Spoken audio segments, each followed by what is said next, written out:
Hello दोस्तों, मैं शारिक मलिक हाजिर हूँ एक बार फिर। दोस्तों, आज की कहानी मैं आपको खुद सुनाने जा रहा हूँ। दोस्तों, ये एक ऐसी कहानी है जो मजाक से शुरू होती है। फेसबुक पर मजाक करने की वजह से 3 लोगों की जान चली जाती है। आइए मैं आपको पूरी कहानी विस्तार से सुनाता हूँ। दोस्तों, ये अफसोसनाक कहानी केरल की है, यानी साउथ में जो केरल है वहाँ कुल्लम जिला के एक गांव कुल्लू भदुकुल गांव की है। यहाँ 23 साल की रेशमा नाम की लड़की की शादी होती है विष्णु से। विष्णु विदेश में रहते हैं, नौकरी करते हैं। रेशमा की शादी की होने के बाद विष्णु दोबारा से विदेश चले जाते हैं। विदेश जाने के बाद रेशमा इधर ससुराल में ही रहती है, खुश रहती है, सब कुछ ठीक ठाक चल रहा होता है, सब खुश होते हैं। इसी दौरान 2021 में जनवरी के महीने में इसी गांव में एक छत्तनूर करके थाना है। उस थाने के पास कोई कूड़े का ढेर था। उस कूड़े के ढेर पर एक नवजात बच्चा पड़ा होता है। रास्ते से कोई राहगीर गुजरता है तो उसको वो बच्चा वहां पड़ा हुआ दिखता है। वो बिना देरी किए हुए सीधे थाने जाता है और पुलिस को पूरी बात बता देता है कि साहब ऐसे ऐसे वहाँ कूड़े के ढेर पर एक बच्चा पड़ा है और ऐसा लगता है जैसे अभी अभी पैदा हुआ हो और किसी ने उसको वहाँ फेंक दिया। पुलिस को इतना सुनना था। पुलिस सीधे वहाँ कचरे के ढेर पर पहुँचती है, उस बच्चे को उठाती है और सीधे हॉस्पिटल लेकर पहुँचती है। हॉस्पिटल जाने के बाद डॉक्टर काफ़ी कोशिश करते हैं, लेकिन शायद उस बच्चे को पड़े हुए बहुत देर हो चुकी थी, जिसकी वजह से डॉक्टर उस बच्चे को नहीं बचा पाए और उसकी जान चली गई। अब पुलिस बड़ी उलझन में कि कौन ऐसा हो सकता है, कौन ऐसे माँ बाप हो सकते हैं जो अपने बच्चे को पैदा होते ही कूड़े के ढेर पर फेंक कर चले गए। पुलिस जांच में जुट जाती है, लेकिन कुछ पता नहीं चलता। पुलिस जांच करती रहती है, वक्त गुजरता रहता है, 5 महीने लगभग हो जाते हैं। फिर पुलिस फैसला करती है कि हम डीएनए टेस्ट करते हैं। उस गांव में कुछ औरतों के डीएनए टेस्ट करना शुरू करती है। अब जब डीएनए टेस्ट होते हैं तो पहली बार एक डीएनए टेस्ट पास हो जाता है, यानी एक डीएनए टेस्ट मिल जाता है, यानी एक डीएनए मिल जाता है और वो डीएनए मिलता है रेशमा से। अब पुलिस रेशमा को उठाती है, रेशमा से पूछताछ करती है। अच्छा, रेशमा ने कभी भी किसी को, यहाँ तक कि अपने पति को भी ये बताया ही नहीं कि वो कभी प्रेग्नेंट थी है या क्या। न रिश्तेदारों को, न सास को, न अपनी नंदों को, मतलब किसी को भी उसने ये जानकारी दी ही नहीं कि वो प्रेग्नेंट है। कोई बात नहीं, इधर पुलिस उठा लेती है, पूछताछ करती है। अब इसके ससुराल वाले वहां पहुंच जाते हैं, करीबी रिश्तेदार पहुंचते हैं और वो पुलिस से कहते हैं कि ऐसा कैसे हो सकता है, रेशमा ने कभी ऐसा कुछ बताया ही नहीं कि वो कभी प्रेग्नेंट थी। अब ये सब जब होता है तो पुलिस उसके पति को फ़ोन करती है, संपर्क करती है और उससे पूछती है कि ऐसा ऐसा। तो उसका पति भी विदेश से फौरन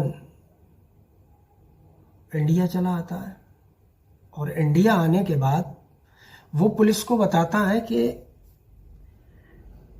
ऐसा मुझे रेशमा ने कभी बताया ही नहीं कि वो कभी प्रेग्नेंट हुई हो। बड़ी अजीब बात, लेकिन डीएनए रिपोर्ट में रेशमा का डीएनए मिल रहा है और उसके हिसाब से, डीएनए के हिसाब से रेशमा उस बच्चे की माँ है और विष्णु उसका पति। केस बड़ा पेचीदा हुआ, लेकिन खैर पूछताछ होते होते आखिरकार रेशमा अपना मुंह खोलती है और रेशमा एक जानकारी देती है और वो बताती है, हाँ मैं प्रेग्नेंट थी और वो मेरा ही बच्चा है और उस बच्चे को मैंने ही फेंका था। अब आखिर ऐसा क्यों? होता ये है कि विष्णु के जाने के बाद रेशमा घर में अपने काम काज जो भी काम रहते थे वो करती थी। उसके बाद फ्री टाइम को पास करने के लिए उसने सोशल मीडिया का सहारा लिया। वो सोशल मीडिया में एक्टिव हुई, उसने फेसबुक पर एक आईडी बना ली और तमाम चीज़ें वो देखती रहती थी। अचानक से उसकी आईडी में एक फ्रेंड रिक्वेस्ट आती है आनंदू के नाम से। रेशमा फ्रेंड रिक्वेस्ट एक्सेप्ट कर लेती है। एक्सेप्ट करने के बाद उन दोनों में बातचीत होने लगती है और बातचीत होते होते इतनी गहरी हो जाती है कि रेशमा को आनंदू से बेपनाह प्यार हो जाता है।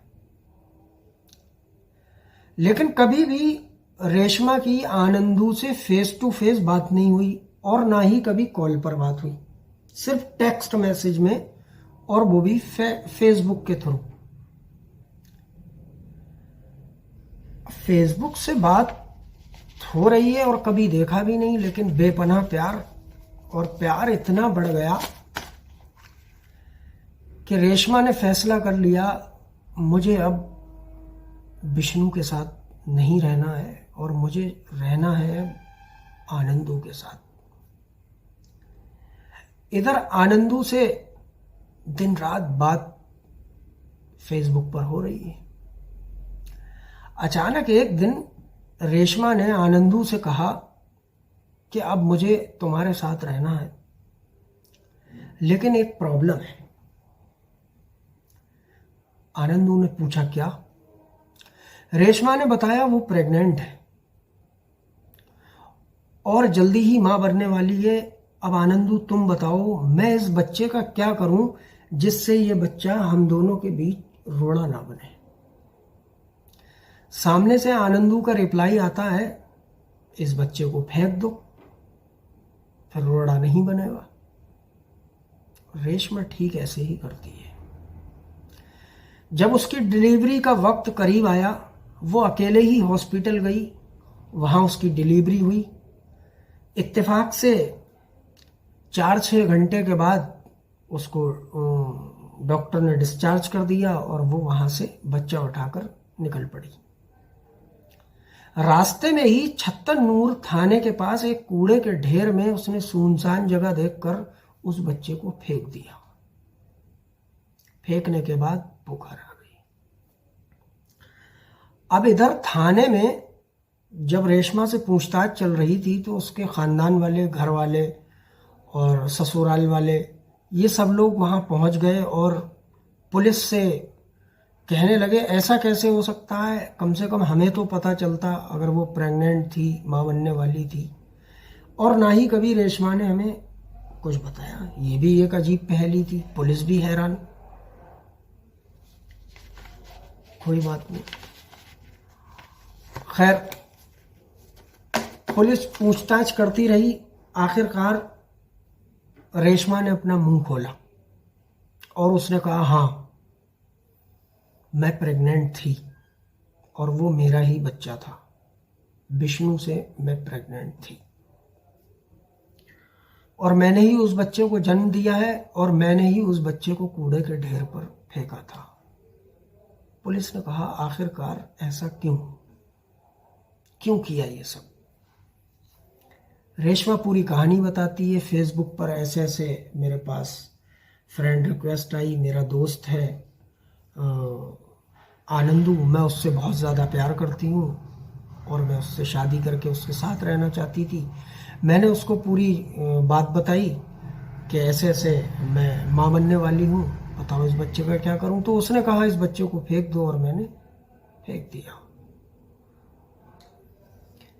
इसके बाद पुलिस ने फेसबुक खंगालना शुरू की। अब फेसबुक पर आनंदू नाम का कोई शख्स था ही नहीं। ये शायद रेशमा की गलतफहमी थी या फिर वो कोई फेक आईडी थी। खैर कोई बात नहीं। अब होता ये है, पुलिस जब अच्छे से जांच करती है फेसबुक की, तो फेसबुक के थ्रू पता चलता है कि जिस प्रोफाइल पर रेशमा जाती थी उस आईडी को कोई आर्या नाम की लड़की के नाम से वो सिम उसमें एक्टिव था। अब ये आर्या कौन? ये आर्या जो थी ये इसकी रेशमा की सगी ननंद थी। अब जब पुलिस ने ये देखा कि इसमें ये लड़की के नाम से सिम है और इसमें ये नंबर है, पुलिस ने और जानकारी जुटाई तो पता चला इसके रेशमा जिससे बात करती थी वो आर्या के नाम से सिम है, लेकिन आईडी आनंदू के नाम से थी। अब जब उसमें और जानकारी निकाली तो उसमें एक लड़की ग्रीष्मा नाम की एक लड़की का और उसमें पता चलता है जो इसकी आर्या की भतीजी थी। कोई बात नहीं। अब जब इन दोनों के नाम सामने आते हैं तो पुलिस एक नोटिस भेजती है रेशमा की ननंद आर्या के घर और ग्रीष्मा के घर भी।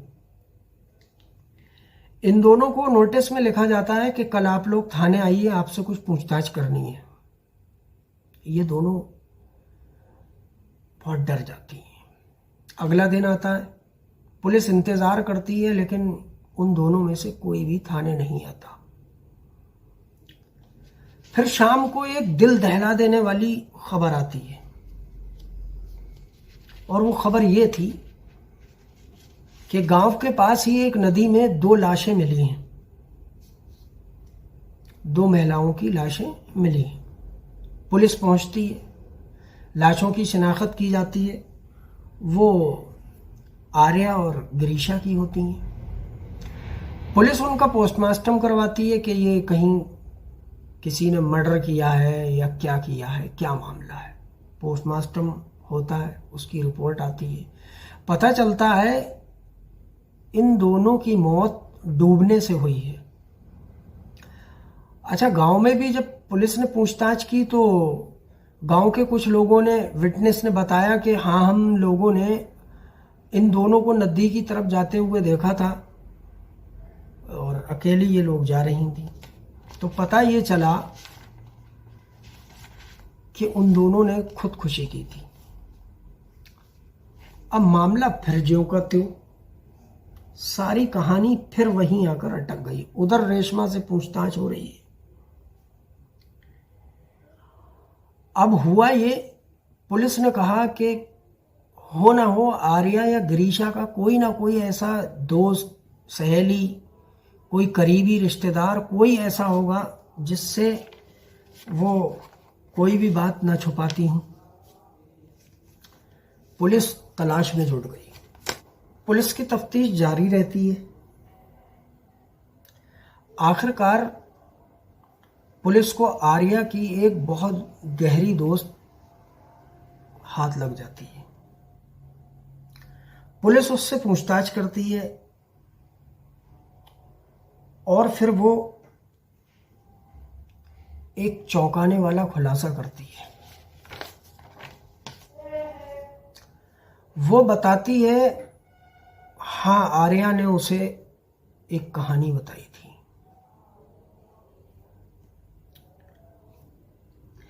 और इतना ही नहीं, उसने अपनी सास मतलब आर्या ने अपनी सास मदर इन लॉ को भी ये कहानी खुद खुशी से एक रात पहले बताई है। हुआ ये था, अब पुलिस ने उसकी सास को थाने बुलाया, उनसे पूछताछ की तो उन्होंने बताया, हाँ आर्या ने मुझे एक कहानी पूरी सुनाई थी जिससे मैं हैरान रह गई। उससे पहले मैं कुछ कर पाती तो अगले ही दिन ये सब हो गया, उन दोनों की मौत हो गई, फिर वो खामोश हो गई। आर्या ने अपनी सास और दोस्त को बताया कि भाभी से आए दिन वो लोग मजाक करती थी, और हमारे भारत में ऐसा होता है, भाभी ननंद ये सब लोग आपस में मजाक करती हैं, हर घर में, हमारे आपके घर में ऐसा होता है। वो मजाक करती थी। उन्होंने मजाक मजाक में फेसबुक पर एक आईडी बनाई आनंदू नाम के लड़के के नाम से, और उन्होंने अपनी भाभी को फ्रेंड रिक्वेस्ट भेजी। भाभी ने रिक्वेस्ट एक्सेप्ट कर ली और फिर बातें होती गई। और इधर ये मजाक में बात कर रही हैं, लेकिन रेशमा उधर इतनी सीरियस हो चुकी थी कि वो बेपनाह प्यार में पड़ गई। अच्छा, रेशमा ने कभी भी अपनी प्रेगनेंसी का जिक्र किसी से किया नहीं था। यहाँ तक कि अपने पति को भी उसने ये नहीं बताया था कि मैं प्रेग्नेंट हूँ। और आर्या को भी नहीं पता, ना उसकी सास को पता, ना आर्या के घर वालों को किसी को पता, ना रेशमा के किसी के घर वाले को पता।